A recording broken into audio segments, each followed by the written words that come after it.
Marina, ¿cómo le va? Acción. Perfecto, muy bien. Buenos días a todos. Hola, profe, ¿cómo le va? Muy bien. Y espero que después dentro de una hora también le siga yendo muy bien. Así que Así vamos allá. será. Unidad número 8, psicología cognitiva. Por fin, alegría en esta vida psicológica, después de pasar por el conductismo árido, por el psicoanálisis eh, psicopatologizante, por los viejos que fumaban y tomaban peyote de la tercera ola. Todo esto lo pongo entre paréntesis, fue todo broma. Vamos con la alegría de la vida, que es la psicología cognitiva. Obviamente yo estoy formado en psicología cognitiva, además de la conductual, y por eso me llevo también con el tema. Pero esta unidad tiene dos textos. Estos dos textos coinciden en bastante el desarrollo, pero el enfoque es fundamentalmente distinto. Y son los textos, el primero escrito por Manoilov, Ferrero e Ibáñez, creo que era el tercer hombre, y el segundo que es la psicología cognitiva. Ahora, los enfoques son fundamentalmente distintos. ¿Por qué?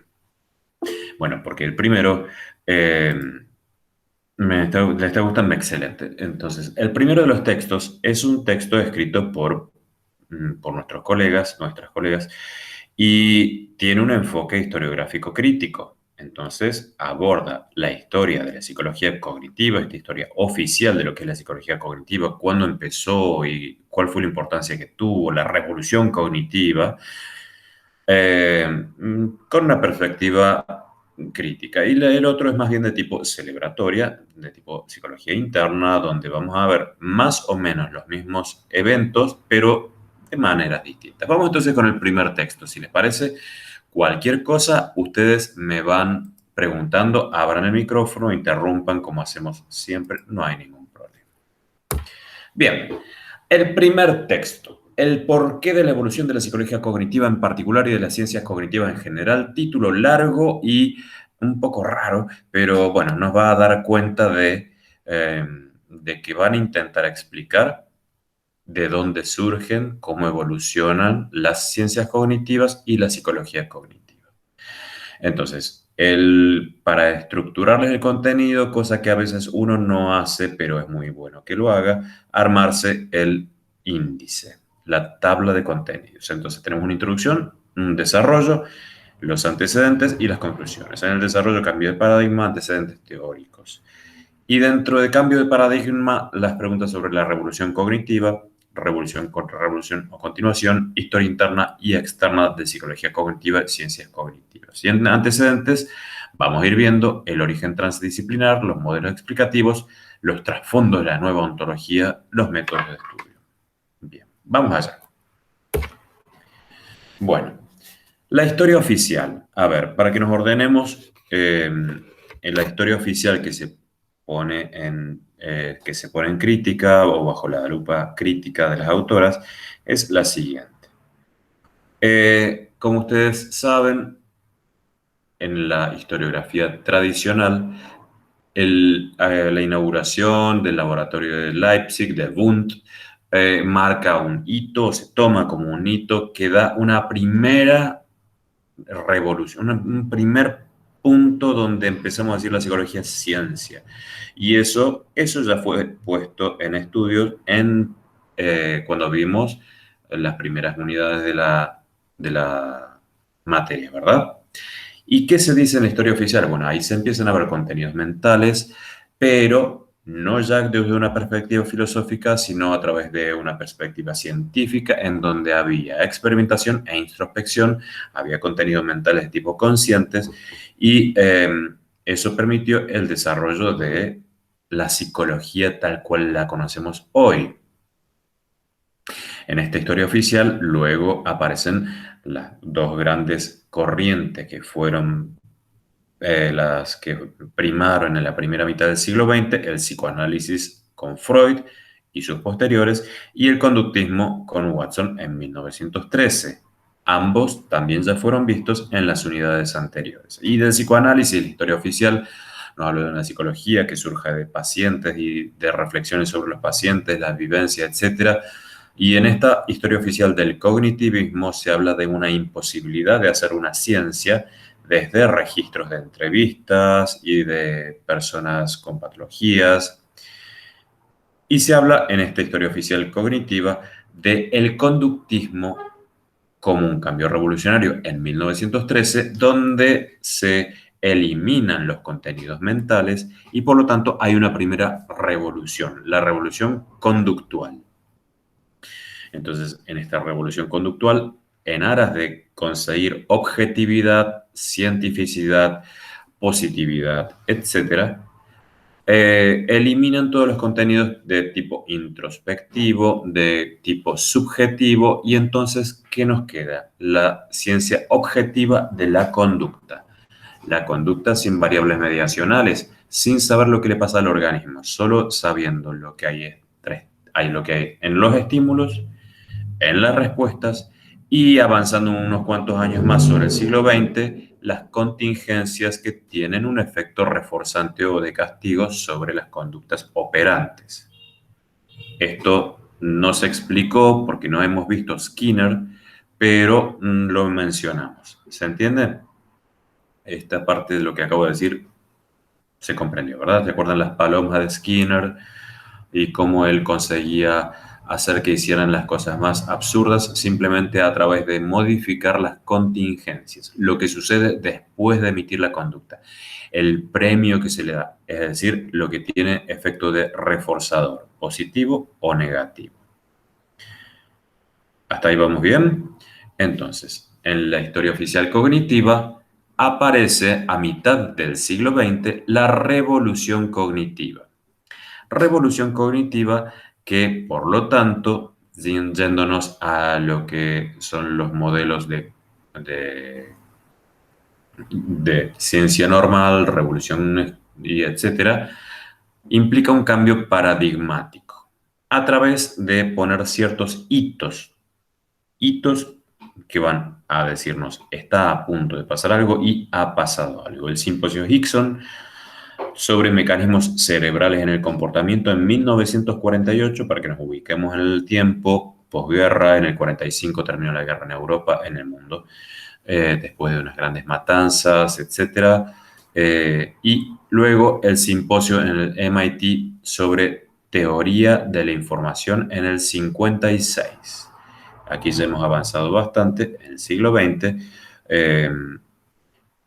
Entonces, se toman como hitos fundacionales este simposio de la teoría de la información.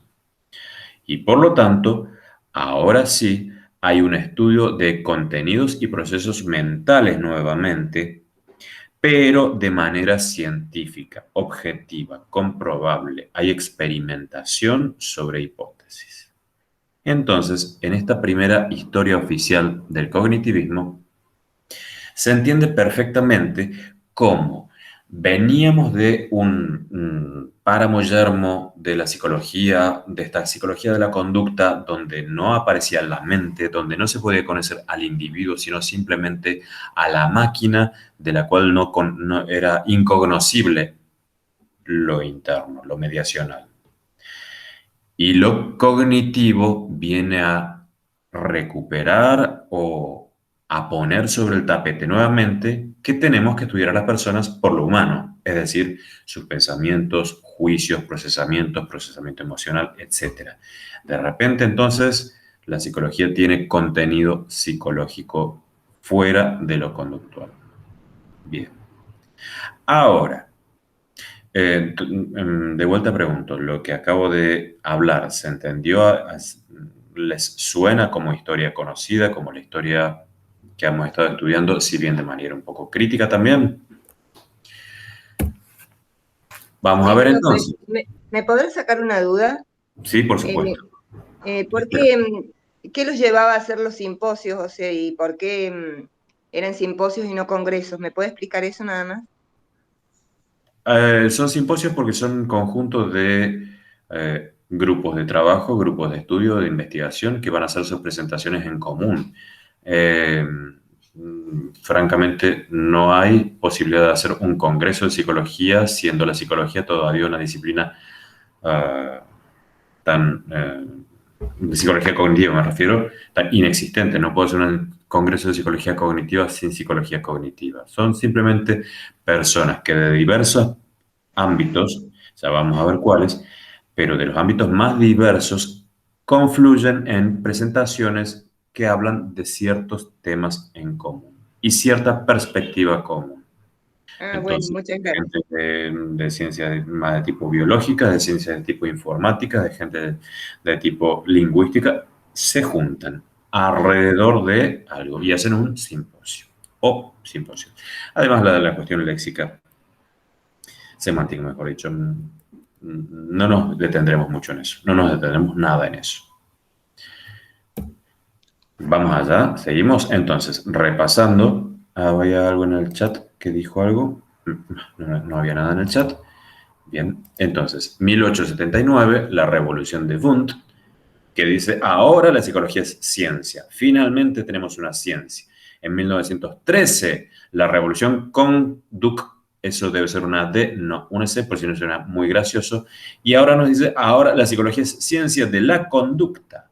Y desterramos ese horrible mentalismo subjetivista, precientífico, etc. Y entonces imponemos un paradigma nuevo, que es la psicología tal como la ve el conductista.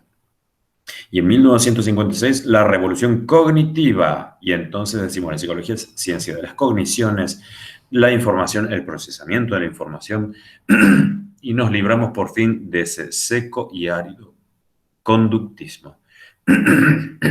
Perdón. O sea, profe, que la revolución cognitiva viene a unir un poco lo que nos deja la corriente conductista en cuanto no me refiero precisamente al eje que lo atraviesa el conductismo de estímulo-respuesta, pero vienen a agregar estas cogniciones, el pensamiento, el aprendizaje, el lenguaje, que también nos da respuesta en la conducta a través de los mecanismos cerebrales. Viene a ser como un Exacto. ensamble. Muy bien. Ya vamos a ver algunos de los autores que tienen obras que van a ir en ese sentido, en el sentido de estímulos y respuestas. Está muy bien estudiarlo, pero lo que implica, mejor dicho, los sujetos humanos terminan decidiendo, terminan interpretando, terminan emocionándose, tomando, haciendo elecciones, etcétera, a partir de juicios, a partir de procesar información, a partir de pensamiento. Entonces, ese hueco que había entre estímulos, respuestas, se completa con ideas, creencias, juicios, modos, etcétera. Es decir, cómo procesamos información, más algunas otras cuestiones como los límites al procesamiento de la información que vamos a ir viendo, los mecanismos reconstructivos de la información que no se habían conocido, etcétera. Es decir, lo importante es lo que pasa al medio, porque de eso depende lo que pasa después. Yéndonos un poco más a cosas que no están en estos textos, para que se entienda un poco más en general desde una perspectiva clínica, lo que importa no es lo que sucede, lo que importa es cómo uno piensa lo que sucede. Perfecto, profe. Gracias por el aporte y por la claridad. Bien, y entonces, ahora, esto que están viendo en pantalla es nuevamente la historia tradicional, donde vamos a tener un periodo de malignos seres que nos van a someter a cosas absolutamente absurdas y demás, y un periodo de revolución y liberación, donde va a haber héroes que van a pelear contra esta adversidad y nos van a terminar salvando de esto. Lo mismo que se escribió antes con Freud, salvándonos de la conciencia, y el conductismo salvándonos de la subjetividad, etc. Entonces, esta es una historia en ese sentido. Ahora, la puesta en tensión que se pone en el texto tiene varios ejes.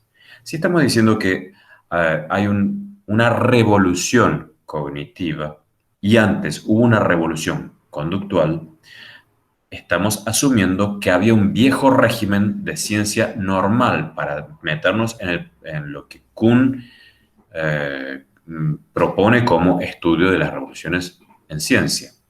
Entonces, necesitamos que haya una ciencia normal, una ciencia que impera en un ámbito amplio a nivel mundial, dominada por una ortodoxia arraigada, es decir, grupos de científicos que reproducen estos sistemas, y estos sistemas son marcos que se utilizan casi universalmente para entender la realidad. Entonces, es la pregunta, ¿había un viejo régimen que contaba con estas características que pudiera ser derrocado? Obviamente, la respuesta es no.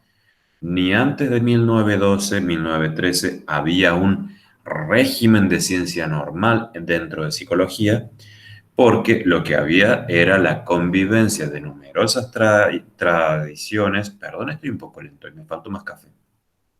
Numerosas tradiciones, había discusiones, estábamos en un momento de ciencia preparadigmática quizás, donde no hay un paradigma, hay numerosos. Los temas que se hablaban antes de 1913 también eran algunos similares a los que se siguen hablando posteriormente. Los temas que se hablan posteriormente a 1913 ya se venían hablando antes, y de hecho ustedes han tenido que leer el texto de Dassinger, donde se nos habla de las categorías de aprendizaje y conducta como preexistentes a conductismo, y de los cuales conductismo toma y hace centro. Pero entonces no hay un viejo régimen antes de la revolución conductual, y tampoco lo hay antes de la revolución cognitiva. Entonces, para tomar el paradigma de Kuhn, no hay revolución si no hay algo contra lo que hacer la revolución. Hagamos la revolución contra el rey en Argentina y todos te miran y dicen, acá no tenemos rey. Bueno, pero hagamos la revolución, la vamos a inventar. Y nos ponemos que había un viejo régimen a ser derrocado. ¿Me explico? Entonces, existía un paradigma antes que empezó a experimentar dificultades provocadas por anomalías, es decir, cosas que mi teoría dice que tienen que estar sucediendo, que sin embargo no suceden y empiezan a ser contradictorias con los datos de la realidad y los datos de mi experimentación. Empiezo a tener problemas en estos cinturones de protección de los núcleos científicos, y que me llevan a plantear la necesidad de una innovación, de un cambio y la creación de una nueva visión del mundo. Nuevamente la respuesta es me parece que mucho no. ¿Por qué? Porque no existió más bien existió una continuidad no hubo una innovación radical, una continuidad en la manera de entender el mundo. La visión del mundo levemente fue cambiando, continuamente fue cambiando.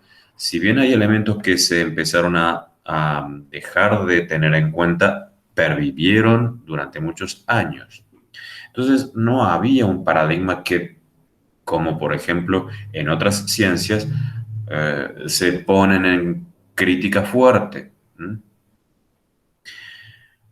Hubo un periodo de intensa y aguda lucha entre los partidarios del antiguo régimen y el nuevo régimen, y un visible rompimiento entre el viejo orden y el nuevo. Hubo sangre en las calles, barricadas y demás. Obviamente en ciencia no hacemos barricadas ni derramamos sangre, casi nunca. Pero no hubo esta cuestión de luchas intensas en contra de los viejos paradigmas para establecer los nuevos paradigmas. Sí hay tensiones, hay peleas, hay discusiones, pero no hay un rompimiento absoluto. La declaración incluso de Watson de 1913 es puesta en relieve, pero en realidad no fue que el tipo pateó el tablero y dijo, acá me ponen todos en fila y van a ser todos conductistas, y entonces se pelearon. No, fue un texto que luego fue tomando más visibilidad, que fue tomando más impulso, que fue adoptado por varias personas, y de a poco fue, tomándose como un hito. Pero no hubo un estallido. Y tampoco en 1956. ¿Por qué? Porque tal como lo anunciamos antes, esto venía desde mucho antes, y ya vamos a ver que hay numerosísimos antecedentes de gente que incluso ustedes han visto dentro del conductismo, venía hablando de variables mediacionales, de variables intervinientes, de mapas mentales, de contenidos que uno decía, esto no es conducta objetiva. Acá usted está interpretando contenidos mentales. Y sin embargo eran conductistas. Otra pregunta es si la supuesta revolución fue internacional, es decir, a nivel mundial, universal. Había un paradigma y entonces a nivel mundial hubo un cambio. Y no, porque así como en 1913 el conductismo sobre todo fue un progresivo cambio en ámbitos americanos que lenta y levemente fue permeando hacia otros ámbitos, pero en otros ámbitos muy pocos siguieron de la mano de otros autores, por ejemplo Piaget en Europa o Freud y los post-freudianos en Europa y en América Latina, por ejemplo. Entonces, este conductismo era norteamericano y la revolución cognitiva y lo cognitivo en un primer momento empieza también siendo una cuestión de tipo americano. Si bien luego lentamente va permeando y actualmente es de las corrientes más universales que podemos encontrar, esto fue un proceso continuo, progresivo, lento. Y el nuevo paradigma establecido era un nuevo régimen, absolutamente nuevo, y entonces la respuesta es no, porque esto es simplemente continuidad, quizás nuevas metáforas, quizás nuevas maneras novedosas de encontrar algunos resultados, pero no es un nuevo régimen. Ahora entonces, el profesora Ferrero, si está por ahí y quiere intervenir diciendo algo, porque yo hablando sobre su texto me siento como adueñándome. Para nada, tienes mucha más autoridad que yo con toda tu formación y toda tu experiencia. Gracias. Sí, estoy pensando que está como denso historiográfico el texto. Pero está bueno. Ahora vamos a ver cosas teóricas, algunas pinceladas, pero se entiende que la idea es, bueno, pongamos en duda esto de la revolución. De hecho, miren, hay otro, yo he leído en algún momento algunas cuestiones sobre las revoluciones científicas, la revolución cognitiva en especial, y había un autor, ya no me acuerdo el apellido porque era eslavo y muy complicado, que decía, a ver, hagamos una comparación de las revoluciones con revoluciones de tipo sociológicas. Por ejemplo, hay revoluciones donde uno dice la Revolución Francesa. La Revolución Francesa implicó esto un poquito que está poniendo en crítica Ligy, que es el autor que hace estas preguntas. Porque la Revolución Francesa lo que hizo fue las instituciones preexistentes romperlas y ninguna de esas instituciones preexistentes existió después.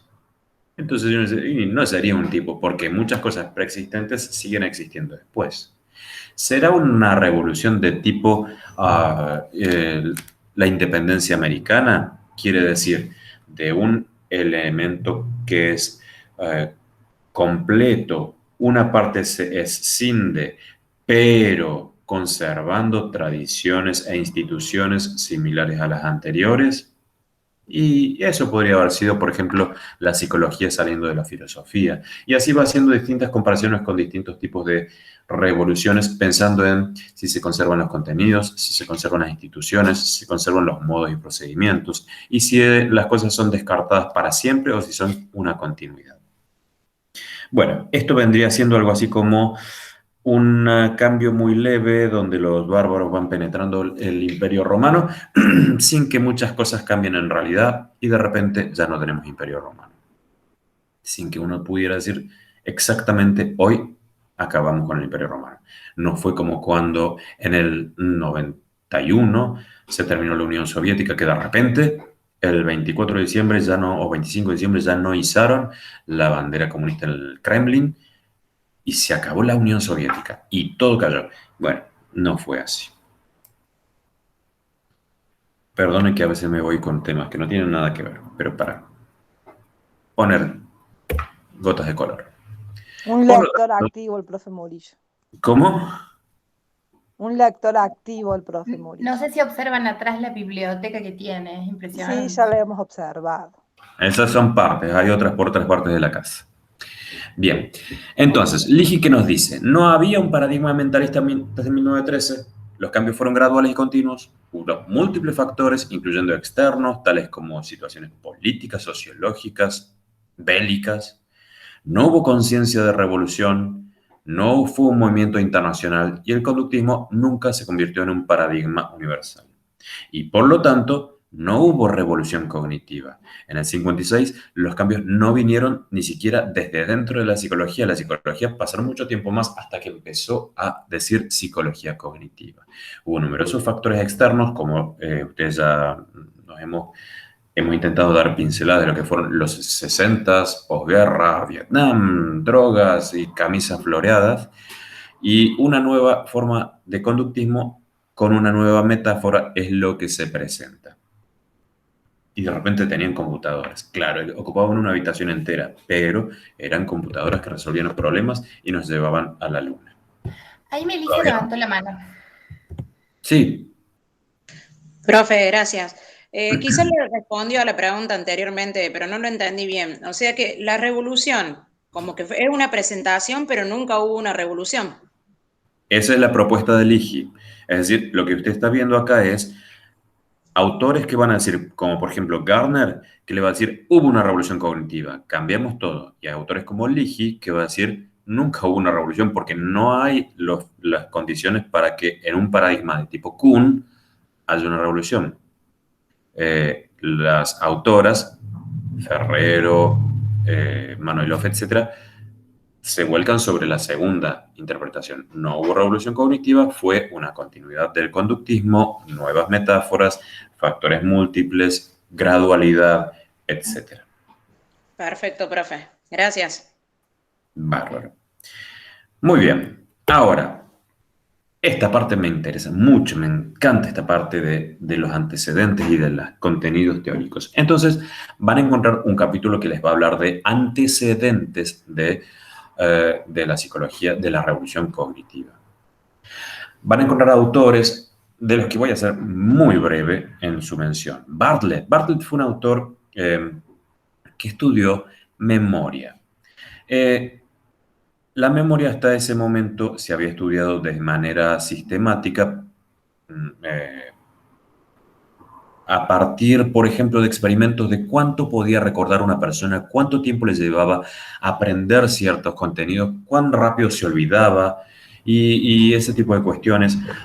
Entonces, eran estudios que, por ejemplo, implicaban el aprendizaje de trigramas, 3 letras, y cantidades enormes de trigramas. Entonces, Bartlett empieza a ver que esto es una visión bastante objetiva, bastante muy bien. Se puede medir cuánto tarda uno en aprenderse 20 trigramas y cómo se los olvida y todo, pero no tiene nada que ver con lo que sucede en la memoria humana real. Y él empieza a postular una serie de estudios sobre memoria, pero entendiendo la memoria como un evento reconstructivo. ¿Qué quiere decir? Que no procedemos tal como una máquina de fotos o una grabadora de voz que va grabando exactamente lo que va sucediendo, sino que nuestra memoria procede a través de tomar ciertos esquemas, ciertas maneras de interpretar, tomar información, conservarla, pero cuando me la pidan nuevamente, lo que hago es reconstruir la información, no recordarla. Piensen en el tema que quieran, piensen en el tema, en la última clase que tuvimos sobre, ya ni me acuerdo qué era, la gente de la tercera ola. La tercera fuerza. Tercera ola suena a COVID.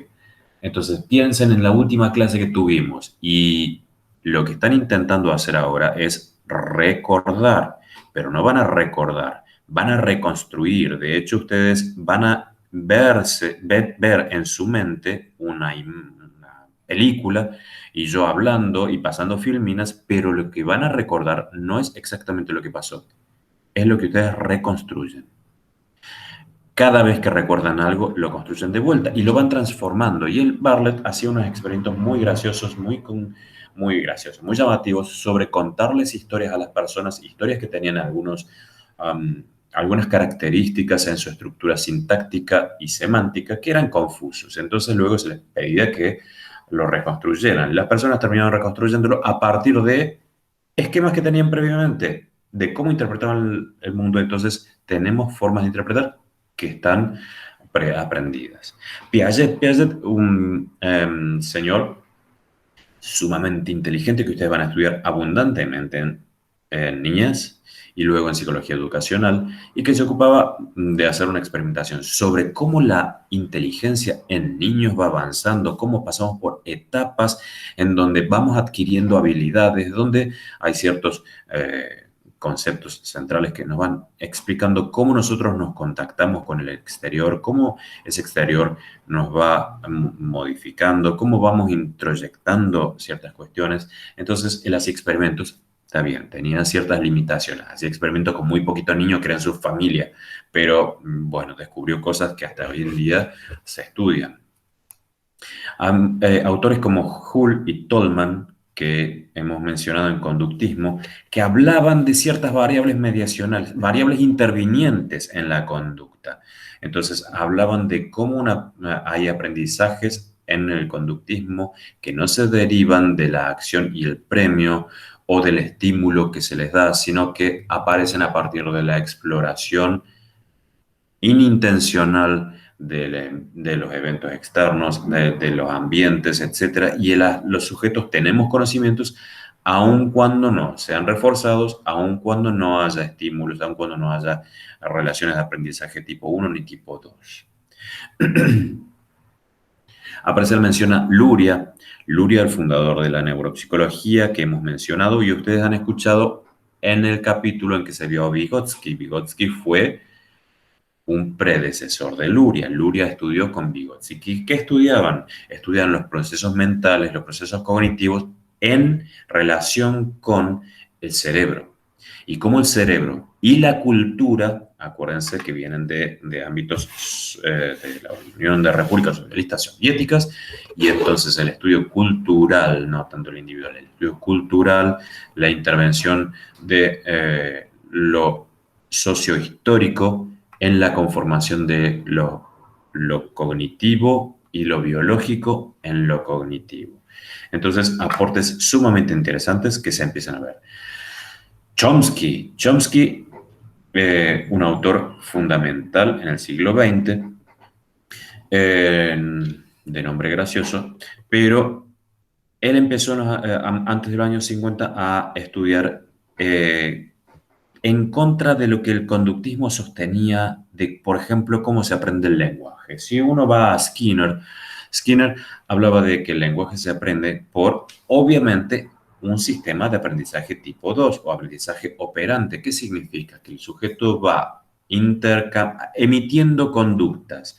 Esas conductas que emite, por ejemplo, balbucea, dice fonemas, etc. Y en ciertos contextos, por ejemplo, el contexto lingüístico de un cierto país, ciertas conductas lingüísticas son reforzadas. Por ejemplo, si un gorjeo que significa, que suena a ma, y entonces hay una respuesta que es reforzante. La madre, el padre y todo quien rodea lo miran, le sonríen, le hacen...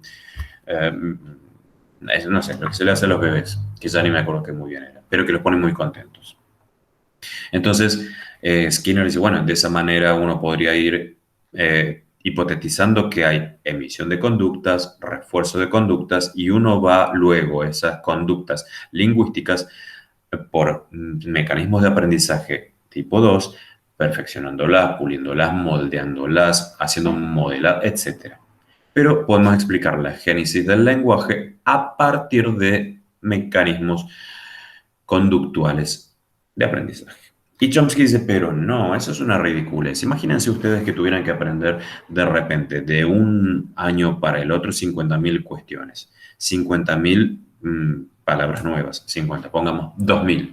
Quieren aprender un idioma nuevo. ¿Cómo logran eso tan rápido los nenes, los bebés? En tan poco tiempo, los tipos son irreconocibles en la calidad, en el dominio que tienen de una lengua, en la forma en que manejan la sintaxis y la gramática, en la forma que adquieren el léxico. ¿Y eso qué nos quiere decir? Y Chomsky dice, es que hay una gramática universal, venimos preparados para adquirir lenguas, para adquirir competencia en una lengua. Venimos preparados para aprender lengua e idioma. Y entonces la competencia es lo que él estudia de las personas, es decir, el habla de las personas, nos hace preguntarnos cómo es esta gramática universal. Entonces nos está diciendo que no, lo conductista sobre el lenguaje no tiene ningún sentido, no tiene ni pie ni cabeza, no puede explicar nada. Para aprender una lengua de manera conductista tendría que estar años de años para tener una competencia en el habla mediocre, tal como cualquiera de nosotros que intenta aprender una nueva lengua. Somos brutos, pero no en la lengua madre. Leon Festinger fue un autor muy interesante que explicaba cosas como por qué la gente hace lo que hace a pesar de que sabe que lo que hace no está del todo bien. Por ejemplo, seguramente algunos de ustedes fuman. Seguro que ustedes fuman. ¿Alguno fuma? Yo no, profe. Sí. Bueno, muy bien. Ahí está. Feli dice sí. Feli, supongo Feliciana o Felicitas. Felicitas, me suena muy bien. Ah, está, Felicitas. Por eso me sonaba. Ya me lo había dicho. Felicitas fuma. Pero Felicitas sabe que fumar la está matando. Es más, sabe que le va a aumentar las probabilidades de desarrollar cáncer y cosas por el estilo, enfisema, y que nada, es realmente una muy mala decisión prenderse el siguiente cigarrillo. Pero entonces, ¿por qué se prende el siguiente cigarrillo? ¿Por qué hacemos cosas que sabemos que están mal y cómo resolvemos ese tipo de problema y tensión interna? Sabemos que no es bueno, sabemos que sería bueno tomar otra decisión, pero la tomamos la decisión y luego la defendemos. Y luego hasta nos parece bien. Pongamos Hugo, que ya que está, le veo la foto ahí por una de las pocas que puedo ver. Hugo se acaba de comprar un auto usado, que es caro y es una porquería. Y cada 2 meses le tiene que ir andando, llevando al mecánico, arreglando el radiador, la correa de distribución y les tiene que meter tanta plata. Y Hugo, ¿qué dice? Mis amigos me dicen, cambialo, vendelo, tirarlo a la basura, cómprate algo bueno. Y Hugo, que dice, no, le acabo de poner tanta plata que vamos a esperar un poco más y después lo vende. Y resuelve estas disonancias. Entonces, Festinger se ocupa de estudiar cómo mentalmente resolvemos este tipo de problemitas y en algunas cuestiones con más éxito que en otras, y cómo resolvemos estas tensiones internas. Pero está hablando de, nuevamente, contenidos cognitivos, ideas, juicios y creencias que intervienen en, luego, toma de decisiones y en emociones. Entonces, Brunner es también uno de los autores fundamentales en la revolución cognitiva, de hecho intervino en el simposio del 56 y demás, excelente autor, del cual yo recomiendo algunos libros muy buenos, como Más allá de la revolución cognitiva, La nueva ciencia de la mente, y el New Look. El New Look intentaba tomar elementos de percepción, elementos de diversos orígenes y tratar de entender de manera completa y compleja cómo los humanos procesamos información. De hecho, Brunner fue muy crítico con esto de lo que pasó con la revolución cognitiva, porque él, Más allá de la revolución cognitiva, plantea que en la revolución cognitiva se perdió lo esencial en lo posterior. ¿Por qué? Porque él dice, y fíjense lo que sucedió después. Después se quedaron estudiando de manera experimental cosas como qué tanto recuerdan, cómo se recuerda, cuál es el proceso para decodificar información visual y transformarla en un significado y asociarla a... Y él dice, se perdió lo esencial de lo cognitivo. ¿Qué era lo esencial de lo cognitivo? El sentido. El sentido de las cosas. Una visión un poco más completa, compleja y humana de simplemente ver cuál es el subalgoritmo que me lleva a reconocer a una cara como una cara. Eso no es lo que apuntábamos en aquel momento, por lo menos lo que él apuntaba. Bueno, entonces, lo que vamos viendo son temas tradicionales. Vean ustedes, inteligencia, memoria, lenguaje, cuestiones cognitivas como la atención, la toma de decisiones, la percepción, pero con nuevas ideas. De hecho, todos los temas que se han mencionado se estudiaron desde los albores del primer hombre que se decidió preguntarse por qué hablo como hablo y por qué me acuerdo lo que me acuerdo. Esos entonces son temas tradicionales. Lo que hay es una nueva perspectiva y una nueva manera de hacerlo. ¿Vamos bien? ¿Preguntas, ideas, comentarios? Sí, profe, estamos bien. Bien. Por lo tanto, vamos al capítulo de que la psicología cognitiva tiene orígenes transdisciplinares. Entonces, esta amalgama que se da a mediados del siglo XX en un largo periodo y que llega a cuajar en la mente de algunos en el año 56, viene de varias fuentes. Abreva de varias fuentes para hacer bonita la imagen. La cibernética, la computación, la lingüística a partir de Chomsky, teorías de la información, Broadbent, que es un discípulo de Bartlett, que va a proponer elementos sobre memoria y filtros atencionales que nos van a derivar luego en modelos muy complejos e interesantes sobre cómo funciona la memoria y qué tipo de memoria tenemos. Sujeto que seguramente ustedes han escuchado hablar porque ahora se ha transformado como una superstar en las redes, Alan Turing, a pesar de que murió tantas décadas y otros. Entonces, de múltiples orígenes, de ciencias diferentes, de ámbitos diferentes como la cibernética utilizada para, por ejemplo, corregir el rumbo de un proyectil lanzado y cómo ese proyectil o lo que fuere puede ir alterando su rumbo a partir de tomar contacto con información externa, procesarla, entenderla y tomar decisiones inteligentes. Imagínense pensar que eso es algo así como lo que hacemos los humanos. A los humanos hacemos ese tipo de cosas. Por ejemplo, tomamos un rumbo y ya sea nada, en la ciudad tomamos un rumbo, o en mi mente tomo un rumbo y una intención. Quiero llegar al objetivo X.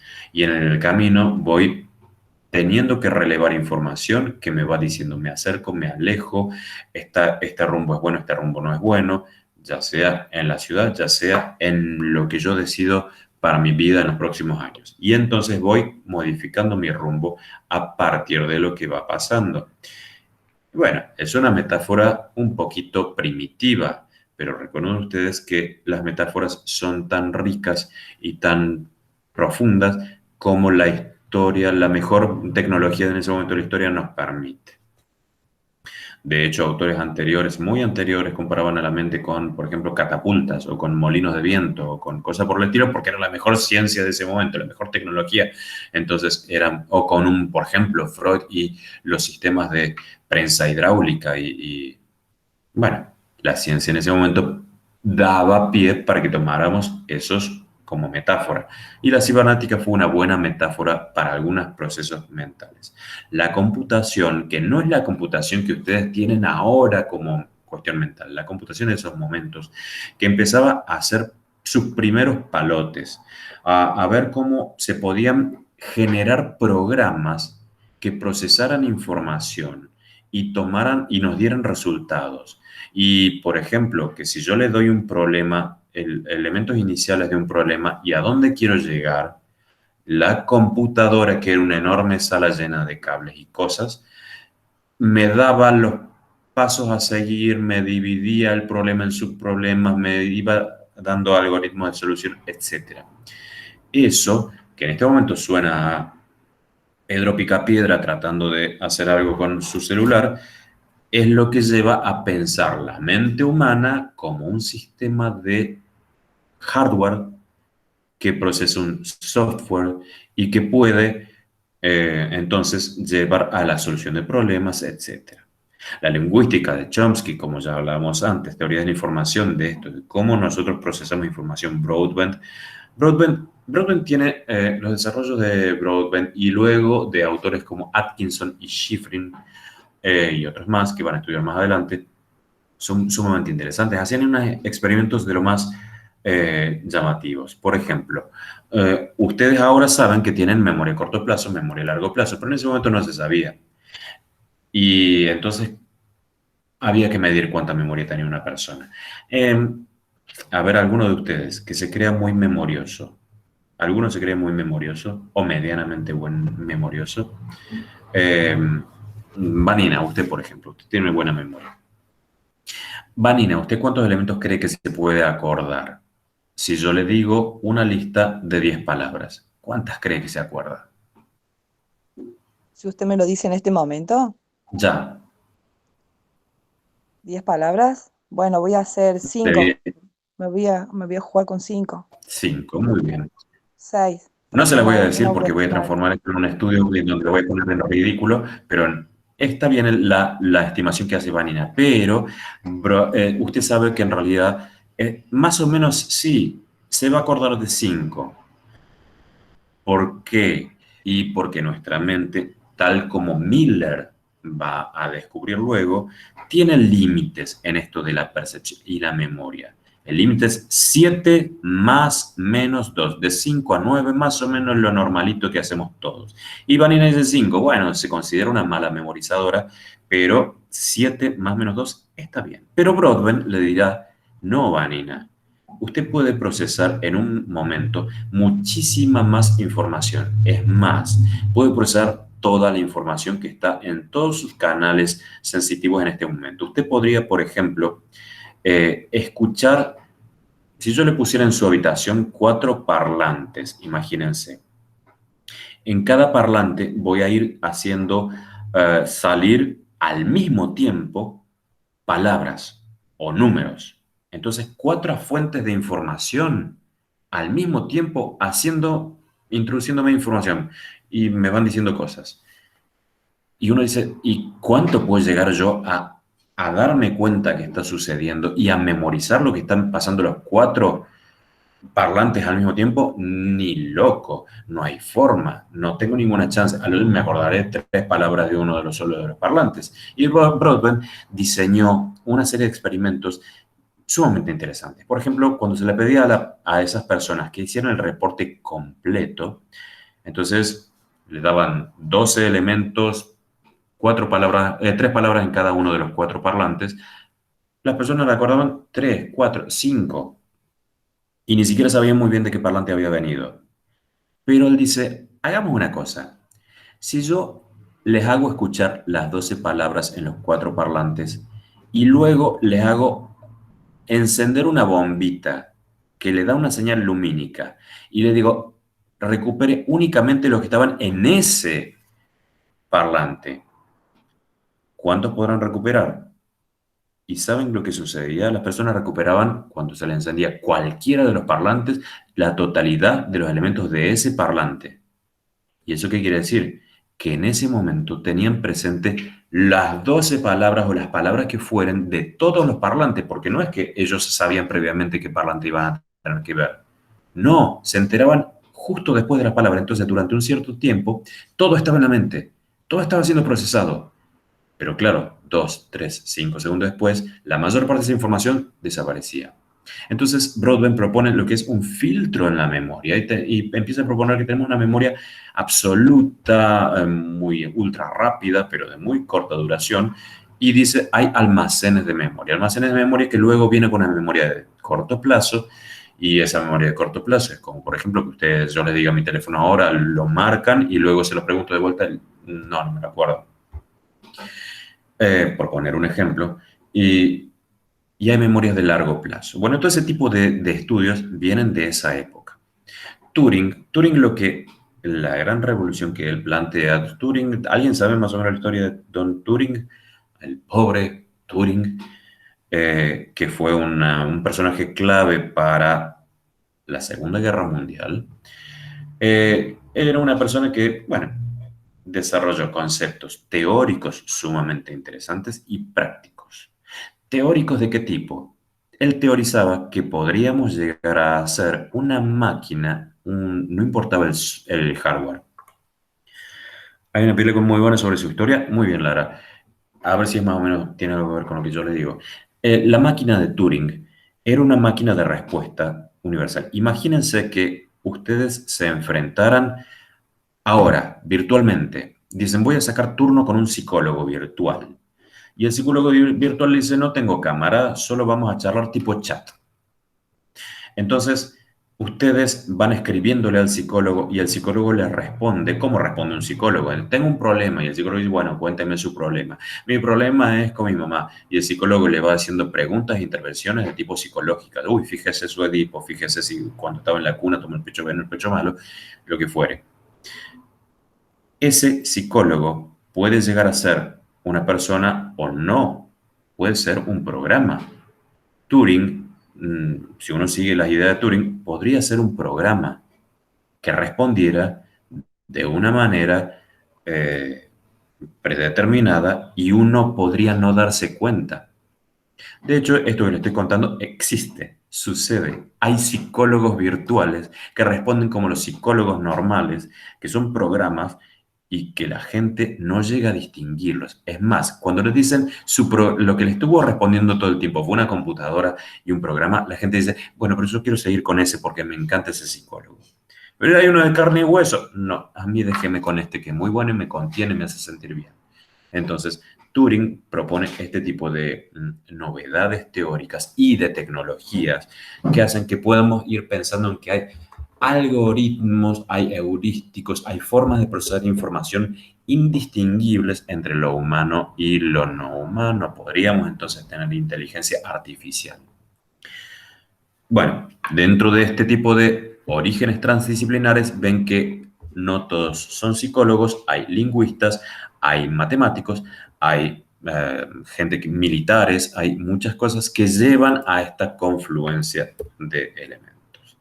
Y aparece entonces una idea de Gardner de el hexágono de la ciencia cognitiva, donde numerosas disciplinas y ciencias convergen en la psicología cognitiva. Entonces tenemos elementos psicológicos, filosóficos, lingüísticos, antropológicos, de neurociencias y de inteligencia artificial, donde van a encontrar ustedes descripciones acerca de vínculos fuertes, que aquí serían los celestitos o el color que fuere, y vínculos más laxos, que serían los verdecitos claros estos, ¿sí? Bueno, es un desarrollo interesante, una manera de presentar la información diferente, pero se entiende a qué vamos. Ahora, entonces, dentro de esta nueva ciencia cognitiva, psicología cognitiva, aparecen métodos de estudio particulares. Se afianza el estudio experimental. Ya no se admite la mera teorización, la hipótesis sin comprobación experimental. Lo que se dice, lo que se hipotetiza, tiene que pasar por el filtro de lo empírico. No es especulativo. Y ahí los autores presentan, bueno, por ejemplo, hay numerosas variables que se van tomando para estos tipos de experimentaciones. ¿Qué es lo que se estudia? Por ejemplo, si se impone una cierta variable, ¿cómo voy a medir la influencia en la variable? Por ejemplo, en el tiempo de respuesta de las personas, en el tipo de errores que cometan. Y dan un ejemplo, que es el del priming enmascarado, que me voy a detener 2 minutos, porque si no, no entienden nada cuando leen el texto y les parece chino. En realidad la idea es muy sencilla, bueno, no muy sencilla, pero no es tan difícil. Lo que se mide, por ejemplo, es el tiempo de reacción. Tiempo de reacción es cuánto tiempo tarda usted en dar una respuesta a cierta consigna o estímulo. Entonces se le pide, por ejemplo, que diga el nombre de una imagen y le presentan, pongamos que 120 milisegundos, una imagen. Y uno dice, anteojo. Perfecto, era un anteojo. Muy bien. ¿Qué es lo que le midieron? ¿La corrección o incorrección de la palabra? No. El tiempo que tardó en responderlo. Y también, en algunos casos, si se equivocó o si fue correcto. ¿Qué es eso? Entonces, presenta un estímulo, tiempo en que el cerebro y la mente procesan, respuesta. Vamos a ver ese tiempo. Y ahora le vamos a hacer intervenir una cuestión. Si yo antes de presentarle la figurita de lentes, le presenté sin que la persona se diera cuenta una imagen o una palabra, Entonces se la presento en menos de 60 milisegundos. Menos de 60 milisegundos, uno ni siquiera sabe qué pasó en la imagen. A veces ni siquiera se da cuenta que algo pasó. Es como un flash. Y a veces ni siquiera lo captamos. Pero en ese flash de menos de 60 milisegundos, por ejemplo, le pusimos la palabra lentes. Y entonces, no te diste cuenta, pero ya te sometimos a un priming, una presentación enmascarada que el tipo no se dio cuenta. Y luego te presentamos una imagen de unos lentes. Y te medimos cuánto tiempo tardas en decir lentes. Y fueron, qué sé yo, 2 segundos, 3.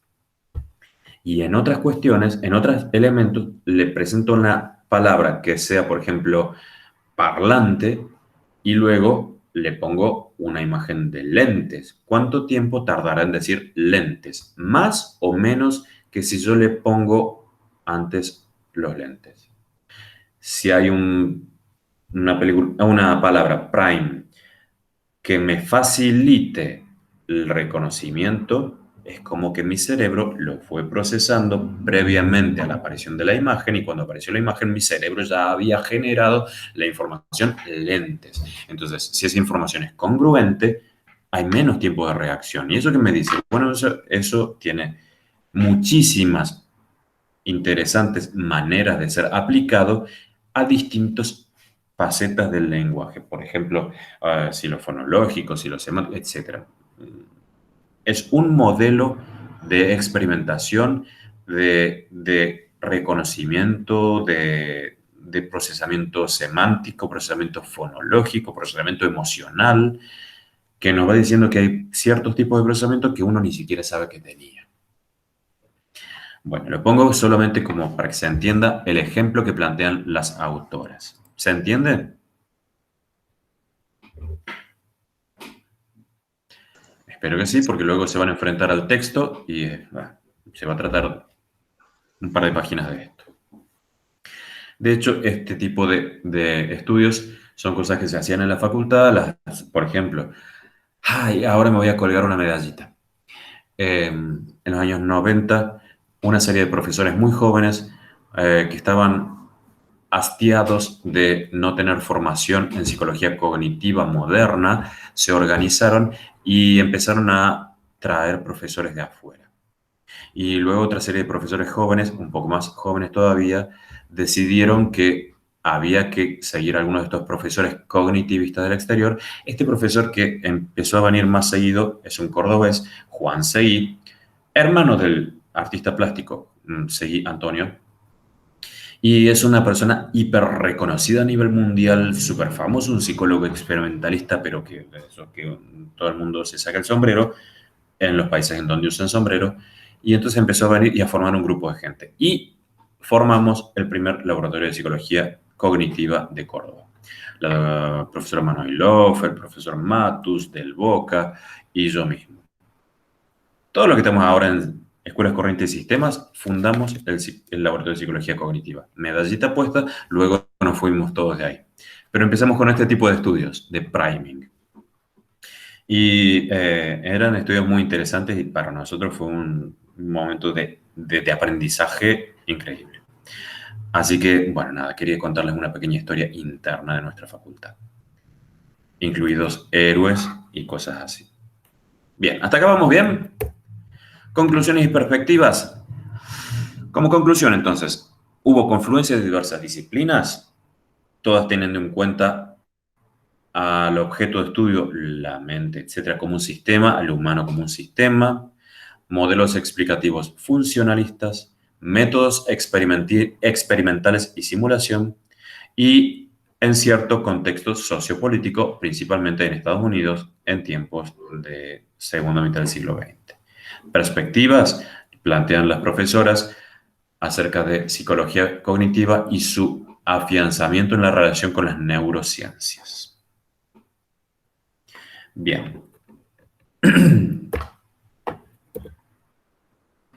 El segundo texto, la psicología cognitiva, se llama así, la psicología cognitiva. Es un texto más de tipo no crítico, es un texto donde sí se va a reconocer la revolución cognitiva como revolución cognitiva por contraposición. Sin embargo, van a ver ustedes que la mayor parte de contenido es similar y entonces vamos a estar hablando de los mismos autores, pero interpretando un poco diferente la historia. Por lo tanto, también ponen como antecedentes a Piaget, Bartlett, Luria, Vygotsky, Brunner. Lo mismo que lo otro.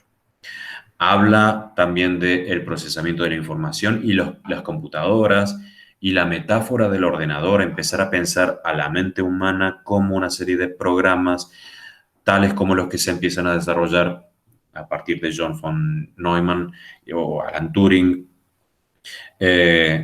Y empezar a pensar, por ejemplo, esto de la memoria como una serie de subsistemas que se van conectando y información que circula.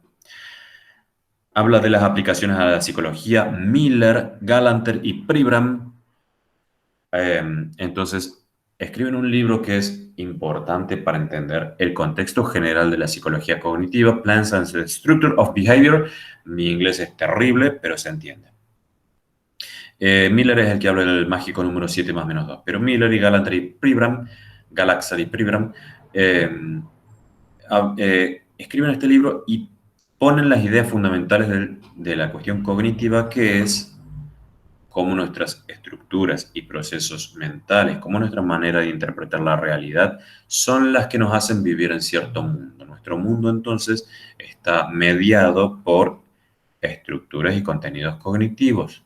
Lo que vivimos nos afecta, nos hace tomar decisiones, etcétera. No. Lo que vivimos lo pensamos, lo juzgamos, lo procesamos y ese cúmulo de pensamientos, creencias, conceptos, etcétera, es lo que nos hace ser felices, estar tristes, ansiosos, etcétera. No es la cosa, es lo que uno piensa de la cosa. Nos van a hablar de las aproximaciones desde la cibernética.